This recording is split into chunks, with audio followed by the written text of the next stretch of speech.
শফিকুল ইসলাম বাসাবাই রয়েছেন সভাপতি, একেবারে খেলে কীর্তিমান ফুটবলার, বিশেষ করে সাবেক মানুষ ক্লাবের। তিনি কিন্তু আজকে সভাপতি আসন অলঙ্কৃত করেছেন আমাদের অত্যন্ত শ্রদ্ধাভাজন শহরতলা উপজেলা মহিলা বিষয়ক অফিসার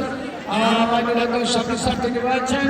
সম্মানিত সুপ্রদর্শক, বিশেষ করে জনাবের ডক্টর মোহাম্মদ জহুরুল ইসলাম কামাল অধ্যক্ষ তসলিমউদ্দিন ডিগ্রি কলেজ উপস্থিত রয়েছেন এবং আজকের এই টুর্নামেন্টের ফাইনাল ম্যাচ যথারীতি